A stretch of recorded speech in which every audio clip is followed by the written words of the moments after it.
Je vous propose de supprimer les avantages des anciens présidents de la République et des anciens premiers ministres, qui dans l'ensemble ne sont pas des grands nécessiteux de la République, qui ont tous un certain nombre de retraites et qui ont tous des postes de consultants. En tous les cas, j'ai vérifié. Franchement, personne n'est au resto du cœur. L'immigration, on n'en peut plus, les Français n'en peuvent plus. Ils accueillent chaque année 500 000 personnes légalement. Dans quel autre pays du monde on est accueilli comme chez nous? Dans quel autre pays du monde vos frais médicaux sont pris en charge quand vous arrivez illégalement? Dans quel autre pays du monde vous avez un avantage sur le logement social? Vous avez bon nombre de familles françaises qui attendent désespérément un logement social. Et vous avez une surreprésentation des étrangers dans le logement social. Donc moi je dis que la France est un pays très généreux, trop généreux parce qu'aujourd'hui nous ne le pouvons plus. Et oui, effectivement, comme ça a été dit, l'immigration a aussi un lien, malheureusement, avec l'explosion de l'insécurité qu'il faut réguler. La liste de Louis Boyard pour l'élection municipale de Villeneuve-Saint-Georges, qui s'appelle Dignité, Fierté, Solidarité, qui a créé la polémique. Il y aurait la présence de candidats qui ont des profils vraiment problématiques. Il y en a un qui s'appelle Adel Medour, délinquant notoire dans la ville, connu pour des faits de transport de stupéfiants, violence, refus d'obtempérer, extorsion, permis de conduire annulé, menaces envers un policier municipal. Le deuxième profil, qui s'appelle Mohamed Ben Yaklef.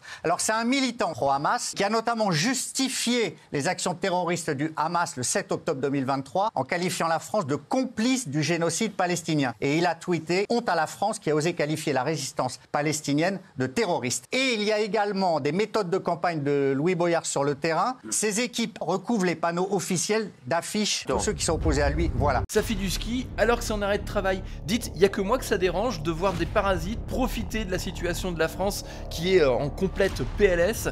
Il n'y a que moi que ça dérange qui travaille, qui paye des taxes, qui paye des impôts, qui paye des cotisations pour financer ce type de personnes. Les amis, regardez-moi, je suis en arrêt maladie et je suis en train de kiffer ma vie. Faites pas attention à ma tête, on n'est pas censé être beau au ski. Regardez, hop là. Et là, je vais dévaler tout ça. Qui va faire quoi? La CPM, le contrôle du travail? Venez me chercher. Bon, je suis libre, regardez-moi. Wouhou, je suis libre, c'est la fête. J'espère que vous êtes tous heureux comme moi. Ma RH Stéphanie et mes collègues de travail, j'espère que vous allez tous frapper votre tête au mur quand vous allez me voir aussi heureuse. Là, je suis libre les gars, je suis libre. Mon chéri, il sait pas skier, il est resté en bas, il est en train de chouiner, pas skier. Mais moi je suis en train de kiffer ma vie, je vais aller retourner tout à l'heure, il marronne. Wouhou, c'est la fête les gars. Vive les arrêts malaises. Il est temps que ça cesse. Quand t'as un parasite chez toi, tu le dégages. Eh bien ces gens-là, il faut les priver d'absolument tous les droits quand ils profitent de la France. La sécurité sociale est toujours plus en PLS, les gouvernements ne sont pas capables de gérer notre budget, on nous taxe toujours plus, on nous impose toujours plus, on paye toujours plus de cotisations et pendant ce temps-là, tu as des profiteurs qui se pavanent sur les réseaux sociaux. Il faut diminuer ces dépenses. Plus que deux niveaux de collectivité, la commune, puis notre collectivité, la province. Plus d'ARS, plus de rectorat. Nous voulons supprimer un quart de ces agences qui ne servent à rien, qui coûtent beaucoup, qui font doublon. Nous voulons supprimer beaucoup de normes aussi. Il y a 400 000 normes en France et ces normes, elles nous font perdre 4 points de croissance. Suppression des lois SRU, des ZAN, des diagnostics énergétiques, tout ce qui bride l'innovation. Il faut qu'on soit un pays de liberté. Si on peut vous... Sandrine a parlé,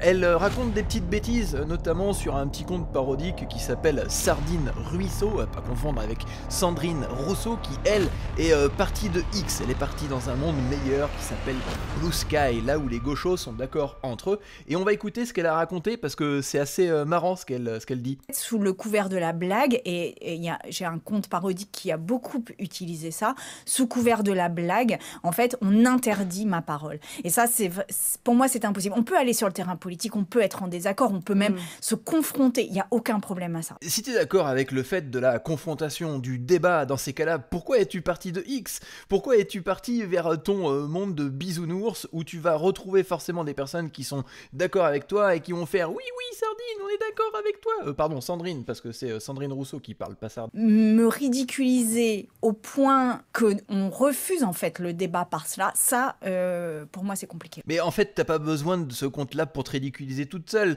Ça fait 4 ou 5 ans que tu dis que tu vas quitter X et puis tu reviens toutes les 5 minutes. Tu te ridiculises toute seule, tu racontes des bêtises tout seul. Et puis même dans ton camp politique, des personnes le disent, tu ridiculises la gauche. Elle fait énormément de mal à la gauche en termes de crédibilité à force de dire des conneries. Donc t'as pas besoin d'un compte parodique. Au contraire, je pense qu'il te bonifie, ma petite sardine, ma petite Sandrine. Est-ce que vous l'avez déjà contacté? Vous regardez les tweets qu'il ou qu'elle fait au quotidien? Alors, je ne regarde pas du tout ses tweets. Par contre, lui m'a contacté 3 fois. Ah, bah tiens, c'est quand même bizarre parce que le compte, il a commenté juste en dessous et il dit que pour info, je ne l'ai jamais contacté. Je suis désolé, mais là, je trouve qu'il y a plus de crédit dans le compte parodique de Sardine Ruisseau plutôt que dans les paroles d'une personne qui t'annonce qu'elle va revenir, ou tout du moins partir de X. Il faut supprimer l'aide médicale d'État. Mais Monsieur Retailleau, c'est le ministre de la parole. Il multiplie les déclarations qui sont de la très douce et de la très belle musique à mon oreille et à l'oreille des électeurs du Rassemblement national. Mais on n'en voit pas la réalisation concrète. Moi, je prends les paris devant vous, l'aide médicale d'État ne sera pas supprimée. Et les Français qui nous regardent ce matin ne comprennent pas qu'alors qu'un retraité sur 3 renonce à se soigner parce que le reste à charge est trop important, que l'aide médicale d'État permet la gratuité des soins pour les étrangers en situation irrégulière, dont beaucoup viennent dans notre pays pour bénéficier de la solidarité nationale et du système de protection sociale financé par l'argent des contribuables et par l'argent de ceux qui travaillent. Alors, il faut supprimer l'aide médicale d'État. On peut la remplacer nécessairement par un fonds d'urgence. Si quelqu'un demain est en train de mourir dans la rue, sur le trottoir, évidemment qu'on va pas regarder sa carte d'identité. Mais le principe qui consiste à dire à des gens, venez dans notre pays, vous aurez la gratuité des soins, y compris si vous êtes présent en situation irrégulière, moi j'y suis opposé. Si tu aimes ce contenu, alors rejoins le combat des idées en t'abonnant et ne te laisse pas faire, exprime-toi dans les commentaires.